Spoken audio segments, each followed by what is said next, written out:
यूहन्ना 19 अध्याय 23 से 24 पद। जब सैनिकों ने यीशु को क्रूस पर चढ़ा चुके तो उसके कपड़े लेकर 4 भाग किए, हर एक सैनिक के लिए एक भाग, और कुर्ता भी लिया, परंतु कुर्ता बिन सिय्योन ऊपर से नीचे तक बुना हुआ था। इसलिए उन्होंने आपस में कहा, हम इसको ना फाड़ें, परंतु इस पर चिट्ठी डालें कि यह किसका होगा। यह पवित्र शास्त्र का वचन पूरा हुआ। उन्होंने मेरे ऊपरी वस्त्र आपस में बांट लिए और मेरे कपड़ों पर चिट्ठी डाली। यशायाह 53 अध्याय 5 से 6 पद। परंतु वह हमारे अपराधों के कारण घायल किया गया, वह हमारे अधर्म के कामों के कारण कुचला गया। हमारी शांति के लिए उस पर ताड़ना पड़ी कि उसके कोड़े खाने से हम चंगे हो जाएं। हम तो सब के सब भेड़ों की नाई भटक गए थे, हम में से हर एक ने अपना अपना मार्ग लिया, और यहोवा ने हम सबों के अधर्म का बोझ उसी पर लाद दिया। आमीन। मसीह में प्रिय भाइयों और बहनों, क्रूस के संदेश का यह 16वां सत्र है, और आज मैं यीशु के बाहरी वस्त्रों में और कुर्ते में छुपे हुए प्रावधान के विषय में बताऊंगा। इस सत्र में मैं परमेश्वर के उस प्रावधान के विषय में बताऊंगा जो यीशु के वस्त्रों में और क्रूस पर हाथों और पैरों में छिद जाने में पाया जाता है। मैं प्रभु के नाम से प्रार्थना करता हूँ कि आप प्रभु की सुंदर दुल्हन बने जो प्रभु के लिए अपना जीवन दे सके। मसीह में प्रिय भाइयों और बहनों और दर्शकों, यीशु को कोड़े मारे गए, उसने कांटों का मुकुट पहना, इसलिए उसका मुख और शरीर लहू से लथपथ था, और अब उसे भारी क्रूस को उठाना पड़ा। उसने उस क्रूस को उठाया जिस पर वह लटकाया जाना था, और उसे उठाकर वह गुलगुता तक गया। और जब वह वहां पहुंचा तो सैनिकों ने उसके कपड़े उतार दिए। आज का पाठ यूहन्ना 19 अध्याय 23 से 24 पद कहता है, जब सैनिक यीशु को क्रूस पर चढ़ा चुके तो उसके कपड़े लेकर 4 भाग किए, हर एक सैनिक के लिए एक भाग, और कुर्ता भी लिया, परंतु कुर्ता बिन सिय्योन ऊपर से नीचे तक बुना हुआ था। उन्होंने आपस में कहा, हम इसको ना फाड़ें, परंतु इस पर चिट्ठी डालें कि यह किसका होगा। यह इसलिए हुआ कि पवित्र शास्त्र में जो कहा गया था वह पूरा हो। उन्होंने मेरे कपड़े बांट लिए और मेरे वस्त्रों पर चिट्ठी डाली। जब वह क्रूस पर लटकाया गया, उसके बाहरी वस्त्र और कुर्ता उतार दिए गए, और वह नग्न अवस्था में लटकाया गया। परमेश्वर का इकलौता पुत्र, सर्वशक्तिमान, उसे नग्न अवस्था में अपने निम्न प्राणियों के सम्मुख उस शर्म को लेना पड़ा। क्या कारण है कि यीशु ने उस लज्जा को लिया? उसका कारण यह था कि जो लज्जा हमें उठानी थी उसने उसे उठा लिया। निर्दोष यीशु, उसने तमाम ठट्ठा, अवहेलना, तमाम उपहास को ले लिया जो हम पापियों को लेना था। अगर कोई गंदगी या मल आपके कपड़ों में लगा हो और सचमुच उससे बुरी दुर्गंध आती हो, तो क्या बहुत से लोगों के सम्मुख आप जा पाएंगे? आपको बहुत लज्जा आएगी लोगों के सामने जाने में, जब तक आप उससे पूछ ना ले। लेकिन पाप किसी गंदगी या मल से जो आपके कपड़ों में लगा है उससे भी कहीं ज्यादा बुरा है, गंदा है। आदम और हवा ने जब पहले पाप किया, उन्होंने परमेश्वर के सम्मुख से अपने आप को पेड़ों के बीच छुपा लिया। क्योंकि उसने पाप किया था, परमेश्वर के सम्मुख उसे लज्जा आई और परमेश्वर के सम्मुख से उसने छुपाने की कोशिश की। और क्योंकि हर कोई पाप में जी रहा है, जैसे जैसे समय गुजरता जा रहा है, लोग और भी स्तब्ध पापों के विषय में हो रहे हैं। यहाँ तक कि वे पाप करते हैं, बुराई करते हैं और कहते हैं कि हर कोई कर रहा है। उनके विवेक स्तब्ध हो गए हैं, और साथ ही साथ ये अंत के समय है, और हम एक ऐसे संसार में जी रहे हैं जो दूसरे समय की तुलना में कहीं ज्यादा दुष्ट है। वो जो पाप और बुराई में जीवन बिताते हैं, इस संसार की गंदगी से धबित होकर उन्हें बड़ी शर्म आएगी जब वे न्याय के दिन परमेश्वर के सम्मुख खड़े होंगे। उनकी गंदगी साफ तौर पर प्रकट होगी, इसलिए वे अपने हाथों को उठा नहीं पाएंगे। लेकिन यीशु ने हमारे पापों से हमें छुटकारा दिया, और उस उपहास और उस ठट्ठे से जो हमें लेना था, ताकि हम जो इस पर विश्वास करते हैं उन्हें लज्जित न होना पड़े। उत्पत्ति 3 अध्याय 21 पद कहता है, यहोवा परमेश्वर ने आदम और उसकी पत्नी के लिए चमड़े के अंगरखे बनाकर उनको पहना दिए। आदम और हवा जो अपने पापों के कारण वाटिका से निकाल दिए गए थे, परमेश्वर ने उनकी लज्जा को ढांकने के लिए चमड़े के अंगरखे बनाकर उन्हें पहनाए। यीशु जो इस धरती पर आया, उसे नग्न अवस्था में क्रूस पर लटकाया गया, और पापियों को उनकी लज्जा से उसने छुटकारा दिया। प्रकाशित वाक्य 3 अध्याय 21 पद में प्रभु हमें लौदीकिया की कलीसिया को सम्मति देते हुए हमें कहता है कि श्वेत वस्त्र मोल लेकर पहन लो ताकि तुम्हारे नंगेपन की लज्जा ना हो। प्रभु उन्हें चेतावनी दे रहे हैं जो परमेश्वर में अपने विश्वास का दावा करते हैं लेकिन अपने विश्वास में गुनगुने हैं कि वे अपने हृदय को पवित्र करें और प्रभु को प्राप्त करने के लिए तैयार हो। मसीह में प्रिय भाइयों और बहनों, सैनिकों ने यीशु के भारी वस्त्र लिए और 4 हिस्सों में बांट दिए, प्रत्येक के लिए एक एक भाग, और साथ ही कुर्ता भी। और कुर्ता ऊपर से नीचे तक बिन सिय्योन का था, इसीलिए उन्होंने उसके लिए चिट्ठी डाली और एक सैनिक ने उसे ले लिया। अब एक ऐसी गंभीर घड़ी में जब एक निर्दोष यीशु क्रूस पर चढ़ाया जा रहा था, तो क्या ये सचमुच ठीक था इस बारे में बात करना कि उसके वस्त्रों के साथ क्या हुआ? ये बड़ी गंभीर अवस्था है कि बाइबल बड़े विस्तार पूर्वक इसके विषय में बताती है कि सैनिकों ने उसके वस्त्रों को 4 भागों में बांट दिया और उसका कुर्ता बिन सिय्योन के ऊपर से लेकर नीचे था और उसके लिए सैनिकों ने चिट्ठियां डाली। बाइबल परमेश्वर के मन और विचारों का सत्व है, और क्यों वह नए और पुराने नियम में बड़े विस्तार पूर्वक लिखा गया है। और साथ ही यीशु के कपड़े किसी मणि रत्नों से जड़े हुए नहीं थे, ना ही कीमती थे, वे फटे हुए थे, लहू और धूल से लथपथ थे। तो यह भी अजीब बात है कि सैनिकों ने यीशु के कपड़ों को लिया और 4 भागों में बांट दिया, प्रत्येक के लिए एक एक, और कुर्ते के लिए चिट्ठी डाली। और इसके साथ साथ यह भविष्यवाणी भजन संहिता में की गई थी। यह बहुत लंबे समय पहले लिखा गया था। भजन संहिता 22 अध्याय 18 पद में लिखा था, वे मेरे वस्त्र आपस में बांटते हैं और मेरे पहरावे पर चिट्ठी डालते हैं। आज का शास्त्र वचन भी कहता है, यह इसलिए हुआ कि शास्त्र का वचन पूरा हो जो कहा गया था, वे मेरे वस्त्र आपस में बांटते हैं और मेरे पहरावों पर चिट्ठी डालते हैं। आज के इस संदेश में आप सुनेंगे कि कैसे यह भविष्यवाणी पूरी हुई। बाइबल हमको परमेश्वर के महत्वपूर्ण प्रावधान को यीशु के वस्त्रों द्वारा दिखाते हैं। यह हमें यीशु के समय के बाद इज़राइल के इतिहास की झलक दिखाती है। आइए हम सबसे पहले उस प्रावधान को देखें जो यीशु के बाहरी वस्त्रों में थे। यीशु परमेश्वर का पुत्र है, इज़राइल का राजा, जो परमेश्वर के लोग हैं। यीशु के बाहरी वस्त्र इज़राइल के देश को दर्शाता है और उसके लोगों को। और क्योंकि यह बाहरी वस्त्र यीशु का 4 भागों में बांट दिया गया, इस प्रकार से कपड़े का आकार नष्ट हो गया, केवल कपड़े की सामग्री रह गई। यह हमें दर्शाता है कि इज़राइली देश नष्ट किया जाएगा और वह अपना ढांचा खो देगा, जिस प्रकार से यीशु का बाहरी कपड़ा बांट दिया गया। जैसे कि कपड़ों के केवल टुकड़े ही, जो कि कपड़े की सामग्री थी, बची रह गई, उसी प्रकार से केवल इज़राइली नाम ही रह गया। रोम के सैनिकों द्वारा कपड़े को बांटने का अर्थ है कि इज़राइल रोम के सैनिकों द्वारा बांट दिया जाएगा। कपड़ा 4 भागों में बांट दिया गया। इसका अर्थ यह है कि इज़राइली लोग 4 अलग अलग दिशाओं में पूरे संसार भर में तितर बितर हो जाएंगे।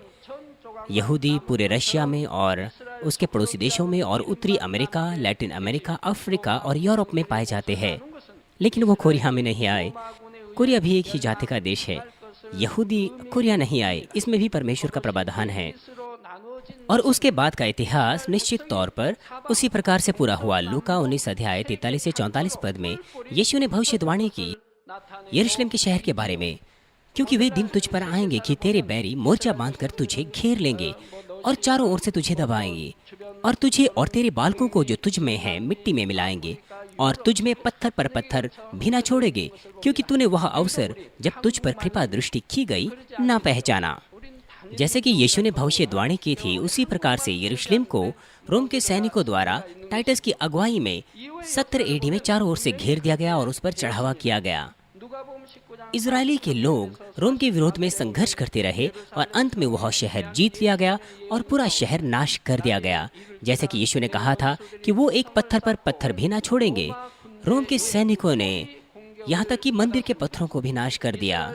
इतिहास के अभिलेखों के अनुसार मिलियन से भी ज्यादा यहूदियों को मार दिया गया और उनमें से बहुतों को क्रूस पर चढ़ाया गया जब वह शहर जीता जा रहा था।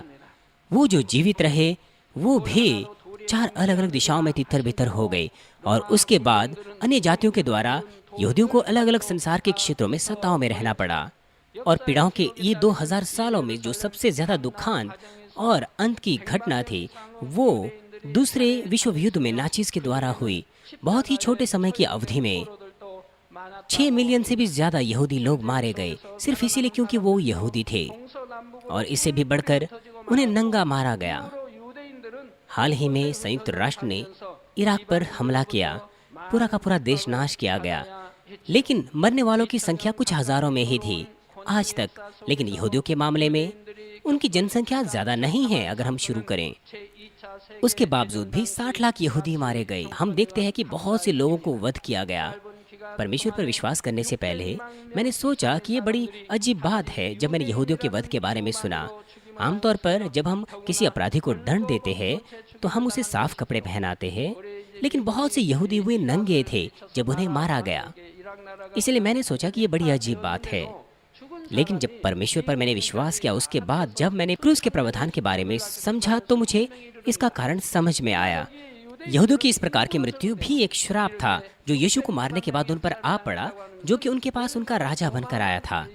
हालांकि वो जिन्होंने प्रत्यक्ष तौर पर यीशु को क्रूस पर चढ़ाया वो रोम के सैनिक थे, लेकिन तो भी ये यहूदी थे जिन्होंने रोम के सैनिकों को यीशु को क्रूस पर चढ़ाने के लिए कहा, क्योंकि यहूदा रोम के शासन के अधीन था।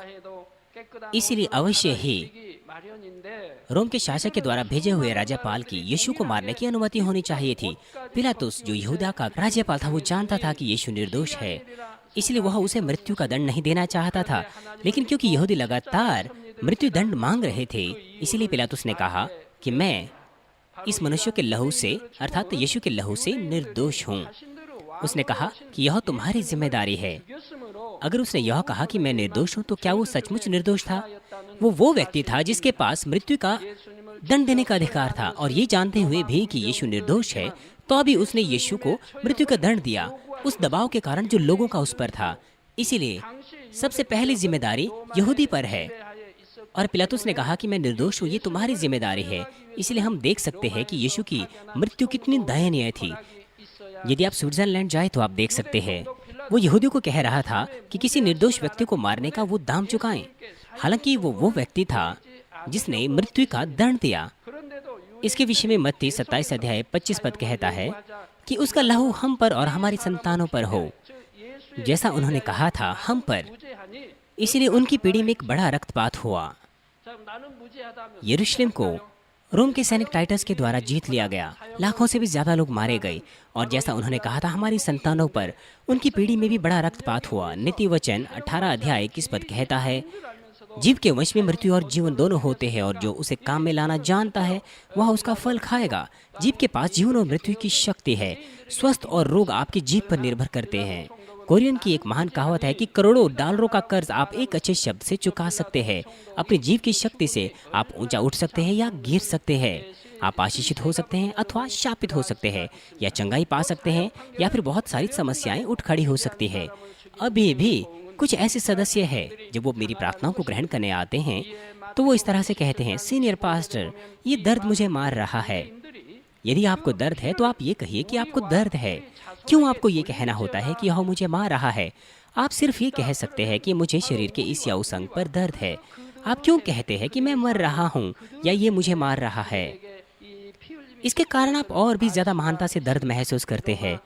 आपको अच्छे शब्द, मधुर और प्रसन्नता देने वाले शब्द और आशीषित करने वाले शब्द बोलने चाहिए जो दूसरों को लाभ पहुंचा सकें। जब आप सत्य के अच्छे और नम्र शब्द बोलते हैं आप आशीषें पाते हैं, परंतु क्योंकि आप नम्र शब्द नहीं बोलते हैं तो शाप आपके साथ आते हैं। जो कुछ भी शब्द आप बोलते हैं उसके अनुसार आजमाइशें और पीड़ाएं आपके साथ आती है। यहाँ तक कि यहूदियों ने भी जैसा उन्होंने कहा था उसी के अनुसार दंड पाया। एक बड़ा रक्तपात दूसरे विश्व युद्ध में हुआ। यहूदी नंगे मारे गए। वह एक दंड था यीशु को नग्न अवस्था में मारने का। जैसा उन्होंने अंगीकार किया था यह लहू हम पर और हमारी संतानों पर हो, उन्हें एक बड़ी लंबी पीड़ा में सताव में रहना पड़ा। बाइबल में हम देख सकते हैं कि लहू की कीमत क्या होती है। जब कैन ने अपने भाई हाबिल को मारा तो उसका लहू धरती से परमेश्वर को पुकार रहा था। लहू की एक कीमत होती है। उनका पीड़ा का इतिहास यह एक चिन्ह है यीशु के बाहरी वस्त्रों को 4 अलग अलग भागों में बांटने का। और इसके बाद लिखा है कि यीशु का कुर्ता बिन सियोन का था, अर्थात यह कपड़ों के बहुत से टुकड़ों से मिलकर नहीं बना था, वरन एक ही ऊपर से लेकर नीचे तक एक ही टुकड़े से बना हुआ था। यहाँ पर कुर्ता मनुष्यों के हृदय को दर्शाता है। यीशु का कुर्ता जो इजराइल का राजा था वह इजराइल के संतानों के हृदय को दर्शाता है और परमेश्वर के लिए उनके विश्वास को। इजराइल का पूर्वज याकूब है। परमेश्वर ने याकूब का नाम बदलकर इज़राइल कर दिया था और उसके 12 बेटों में से 12 जातियां बनाई, क्योंकि परमेश्वर जानता था कि अब्राहम के वंशजों में से याकूब का आंतरिक हृदय अच्छा था। उसने अपने लोगों को, चुने हुए लोगों को याकूब के द्वारा उत्पन्न किया। इजरायलियों ने दूसरी जातियों से विवाह न करके अपनी जाति की पहचान को बनाए रखा और वे परमेश्वर की सेवा करते रहे। वह बिन सिय्योन के ऊपर से नीचे तक बुना हुआ इसका मतलब यह है कि अब्राहम सबसे ऊंचा और याकूब से 12 जातियों के द्वारा वे एक कुलवंश बनकर उभरे। लेकिन सुलेमान के पुत्र रहब्याम के समय में इज़राइल का विभाजन हो गया और देश दक्षिण यहूदा और उत्तरी इज़राइल में बंट गया। तब से उत्तरी इज़राइल ने अन्य जातियों से विवाह करके अपनी अद्वितीय पहचान को खो दिया। इसीलिए केवल दक्षिण यहूदिया इज़राइल के शुद्ध वंशज है और अन्य जाति से मिले बिना एक ही जाति बने रहे। इसीलिए हम इज़राइलियों के वंशजों को यहूदी कहते हैं। जैसे प्रभु यीशु का कुर्ता ऊपर से लेकर नीचे तक एक ही टुकड़े से बुना था, उसी प्रकार से यहूदी याकूब के वंश एक ही जाति में बने रहे। रोमी सैनिकों ने भी यीशु के कुर्ते को नहीं फाड़ा। अगर वे एक टुकड़े के बुने हुए कुर्ते को फाड़ते तो परत टूट जाती और पूरा कुर्ता बेकार हो जाता। इसी कारण उन्होंने चिट्ठी डाली और उनमें से एक ने उसे ले लिया। कुर्ते का ना फाड़ना आत्मिक प्रतीक यह है कि कोई भी दूसरा मनुष्य यहूदी के हृदय को परमेश्वर के लिए बांट या नष्ट नहीं कर सकता। रोमी साम्राज्य ने इज़राइल के देश को तो नष्ट कर दिया, लेकिन वे इज़राइलियों के विश्वास को नष्ट नहीं कर सके। यहूदी जो कि दुनिया के चारों ओर तितर बितर हो गए, उन्होंने यहाँ तक कि महान परेशानियों में भी लंबे समय तक अपनी पहचान नहीं खोई। उन्होंने अपनी जाति और अपने विश्वास को बनाए रखा और अंत में 14 मई 1948 को उन्होंने एक स्वतंत्र राष्ट्र की स्थापना की अपने पूर्वजों के स्थान में। यह एक भविष्यवाणी का पूरा होना था जो यहेजकेल 38 अध्याय 8 से 12 पद में है। ये आयतें भविष्यवाणी करती है कि अंत के समय में लोग सारे संसार से वापस इज़राइल की भूमि पर लौट आएंगे और अपने देश को फिर से प्राप्त करेंगे। कृपया अंतिम दिनों और अंत के युग या समय के बारे में सही से अंतर करें। अंतिम दिन प्रभु से 2000 वर्ष से लेकर अब तक के समय को दर्शाता है, लेकिन अंतिम समय जब प्रभु वापस आते हैं उस समय को दर्शाता है। इस धरती पर कौन सी ऐसी जाति है जो 2000 सालों तक इस धरती पर ऐसे गंभीर सताओं और पीड़ाओं में अपनी पहचान को बना सके? और क्या कोई ऐसी और जाति है जो अपने नाश के 2000 वर्षों के बाद अपनी जाति को फिर से स्थापित कर सके? ये बिल्कुल असंभव है सामान्य ज्ञान से, लेकिन ये संभव हुआ क्योंकि उनके हृदय जो उन्होंने याकूब से प्राप्त किए थे वो बहुत ही मजबूत थे। यीशु का कुर्ता जो ऊपर से लेकर नीचे तक बिन सिय्योन का था, वो जैसा था वैसा ही रहा और उसने इस प्रकार की इतिहास की भविष्यवाणी की।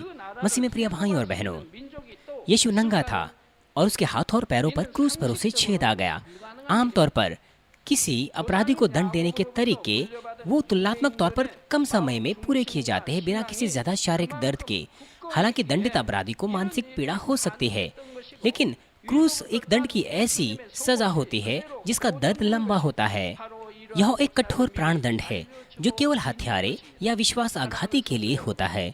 पहले एक बड़ा लकड़ी का क्रूस वो बनाते हैं और कीलों के द्वारा अपराधी के हाथ और पैरों को उसमें ठोक देते हैं। जब क्रूस को ऊपर की ओर उठाया जाता है तो शरीर का भार नीचे की ओर झुक जाता है और अपराधी कीलों से ठुके हुए होने के कारण अपराधी और भी अधिक दर्द महसूस करता है। क्योंकि वे मर्म स्थल पर कीले नहीं ठोकते, इसलिए अपराधी जल्दी नहीं मरता। उसका खून बहता है और अंतिम सांस तक वह भीषण दर्द से गुजरता है। यीशु को क्रूस पर चढ़ाने से पहले पूरी रात इधर उधर से प्रश्न पूछे गए और फिर वह गुलगुता पहाड़ तक चढ़ा। कोड़े खाने और कांटों के मुकुट के कारण उसका बहुत ही खून बहा। पर्वत के ऊपर सैनिकों ने अपने सेनापति के आदेश पर कीलों पर हथौड़े मारे और यीशु ऐसी दयनीय हालत में कीलों से ठोका हुआ क्रूस पर था। जब वो चिलचिलाती धूप में क्रूस पर लटका हुआ था तो उसके लहू को सूंघकर जहरीले कीड़े भी उसके ऊपर थे। इस प्रकार से वह क्रूस पर लटकाया गया। अपने अंतिम श्वास तक उसने क्रूस के दर्द को 6 घंटे तक सहा। उसके हाथों और पैरों में कीले ठोकने का क्या कारण था?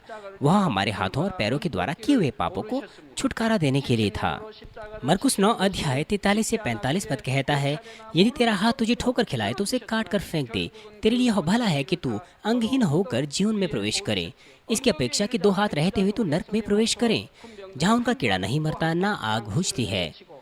पाप के बिना कटे हुए हाथ से स्वर्ग में जाना हमारे लिए बेहतर है। परमेश्वर कहते हैं, हाथों से नर्क में गिरने से बेहतर है कि कटे हाथ से स्वर्ग में प्रवेश करें। यदि तेरा पैर तुझे ठोकर खिलाए तो उसे काट फेंक दे। लंगड़ा होकर जीवन में प्रवेश करना इससे उत्तम है कि तू 2 पैर रहते हुए नर्क में डाला जाए। यद्यपि हम अपने हाथों और पैरों को ना भी काटें तो भी हम माफी पा सकते हैं। हम अपने पापों को पवित्र आत्मा की शक्ति के द्वारा दूर कर सकते हैं। वो इसीलिए क्योंकि पाप रहित यीशु ने हमें उन पापों से मुक्ति दे दी जो हमने अपने हाथों और पैरों से किए थे, अपने हाथों और पैरों में ठोके जाने के द्वारा और अपना लहू बहाने के द्वारा। इस प्रकार से हमारे पापों को माफ करने के लिए और नरक की आग से बचाने के लिए यीशु ने तमाम उस पीड़ा को ले लिया। अगर आप सचमुच इस बात पर विश्वास करें और समझें और प्रभु के इस महान प्रेम के लिए धन्यवादी हो, तो आप इन पापों को कभी नहीं करेंगे। आप कभी भी शरीर के काम नहीं करेंगे। आप जानते हैं कि यह कहता है कि यदि आप उन पापों को करेंगे तो आप नर्क जाएंगे। तो फिर आप कैसे कर सकते हैं उन्हें?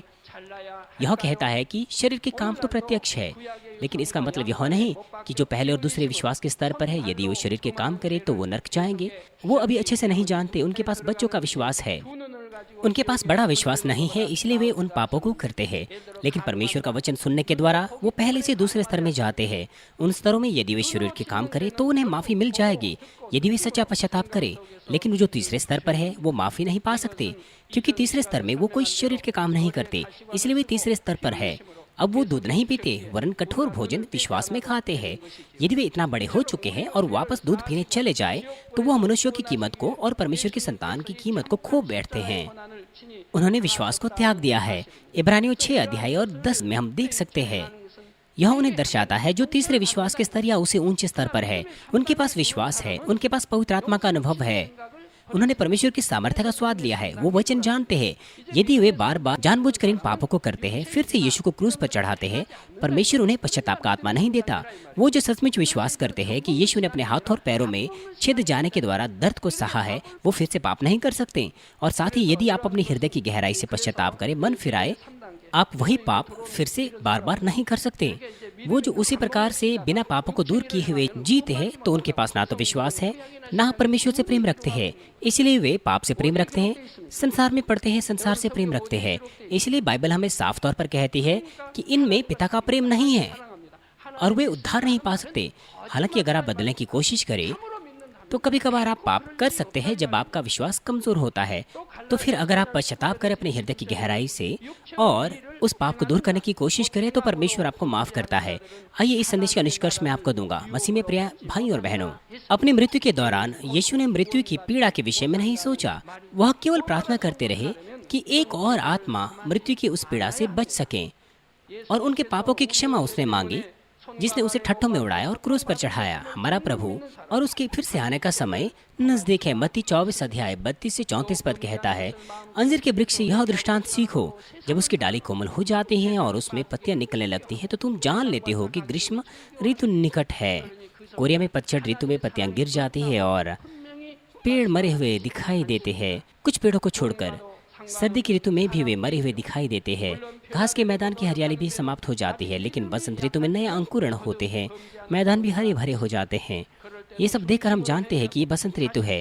जब मेंढक अपनी शीत निंद्रा से जाग जाते हैं, तब हम जान लेते हैं कि बसंत ऋतु है। जैसे ही डालियां पर कोंपलें आना शुरू हो जाती हैं, आप जानते हैं कि ग्रीष्म ऋतु निकट है। इस प्रकार से जब तुम इन्हें होते देखो तो जान लो कि वह निकट है, वरन द्वार पर है। मैं तुमसे सच कहता हूँ कि जब तक ये सब बातें पूरी न हो जाए, इस पीढ़ी का अंत न होगा। यहाँ अंजीर का वृक्ष इज़राइल की आध्यात्मिकता को प्रकट करता है। जैसे कि ग्रीष्मकाल का अनुभव करते ही अंजीर के वृक्ष में पत्तियां निकलते देखते हैं, जो कि ठंडी की ऋतु में मरी हुई दिखाई देती थी।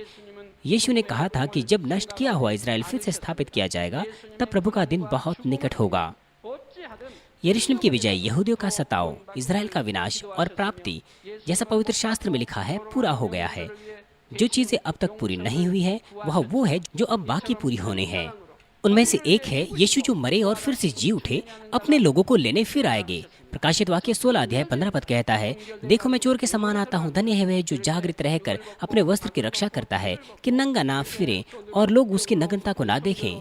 अर्थात धन्य है वे जो शुद्ध हो गए हैं और आत्मा में जा रहे हैं और शारीरिकता को और पापों और बुराइयों को दूर कर रहे हैं।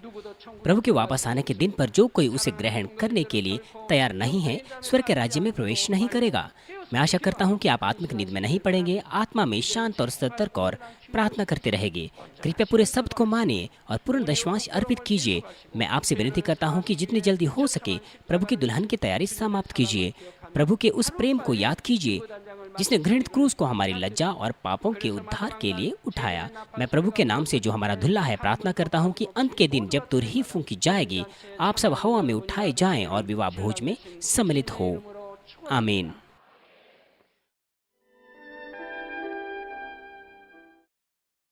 हालेलुया। सर्वशक्तिमान प्रेमी पिता परमेश्वर, कृपया अपना हाथ तमाम भाइयों और बहनों पर रखें जो यहाँ पर इस प्रार्थना को ग्रहण कर रहे हैं। उनके हृदय में विश्वास को बोइए और उनके नकारात्मक विचार और शक को दूर कीजिए। तमाम क्लेश और आजमाइशें उन्हें छोड़ के चले जाएं। पवित्र आत्मा की आग के द्वारा सिर से लेकर पैर तक उनके तमाम बीमार और दर्द भरे अंगों को जला दीजिए। यीशु मसीह के नाम से मैं आज्ञा देता हूँ, शत्रु, दुष्ट और शैतान, तमाम बीमारियां, रोगाणु, विषाणु और निर्बलताएं दूर हो। ज्योति उन पर चमके।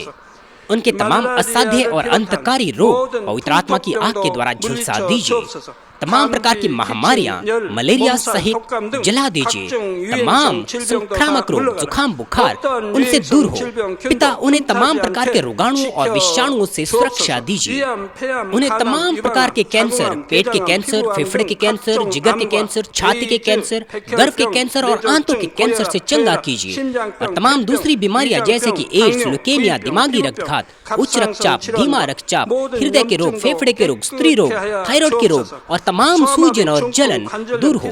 पोलियो, लकवा, गठिया और आंत के रोगों से वे चंगे हो जाएं। तमाम प्रकार के दर्द उनसे दूर हो। पीठ दर्द, सिर दर्द और मानसिक दर्द सहित मिर्गी, स्वलीनता, उदासी, तंत्रिका रोग और तमाम दूसरी मानसिक बीमारियों से वे आजाद हो जाए। तमाम प्रकार के लकवे से वे खुल जाएं, उठे, चले और वे कूदे। वे अच्छी आंखों की दृष्टि प्राप्त करें और अच्छी सुनने की शक्ति प्राप्त करें। अंधे देखने लगे, बहरे सुनने लगे और गूंगे बोलने लगे। दुर्घटना के तमाम दुष्प्रभावों को ठीक कीजिए। उनकी टूटी हड्डियां ठीक कीजिए। उन्हें जलन से ठीक कीजिए। जलन और दहन संवेदनाओं से दूर हो। तमाम प्रकार की नशे की लत से और पदार्थ के इस्तेमाल से साफ हो जाओ। पिता, मृतक कोशिकाओं, उत्तकों और तंत्रिकाओं को फिर से ठीक कीजिए और मृतकों को जिला दीजिए। उन्हें आशीष दीजिए गर्भधारण की। पिता, उन्हें गर्भधारण की आशीष दीजिए। यीशु मसीह के नाम से मैं आज्ञा देता हूँ, शत्रु, दुष्ट और शैतान, हवाओं के शासक, बुरी सेनाएं और उनके दास उनसे दूर हो। बुरी आत्माएं, अशुद्ध आत्माएं, धोखे की आत्माएं, झूठ की आत्माएं, अलग करने वाली आत्माएं और तमाम अंधकार के बल दूर हो। दुष्टता के तमाम बंधन खुल जाएं, उनसे दूर हो, ज्योति आ जाए। पिता परमेश्वर, उन्हें ताकत दीजिए कि वे प्रार्थनाओं में पुकारें। पापों को दूर करने की उन्हें सामर्थ्य दीजिए और वे पवित्र हो जाएं। वे भले स्वस्थ में बने रहें जब उनका प्राण समृद्ध होता है। उनके परिवारों में भी सुसमाचार का प्रचार किया जाए। उन्हें सुरक्षा दीजिए तमाम प्रकार की दुर्घटनाओं और विपत्तियों से। अपने बच्चों को, उनके घर, कार्यशालाओं और व्यापारों को सुरक्षा दीजिए। पवित्र आत्मा की आग की दीवार से, स्वर्गीय सेना, स्वर्गदूतों और अपनी धधकती आंखों के द्वारा। पिता परमेश्वर, आपका धन्यवाद। सारी महिमा केवल आपको मिले। हमारे प्रभु यीशु मसीह के नाम से मैं प्रार्थना करता हूँ। आमीन।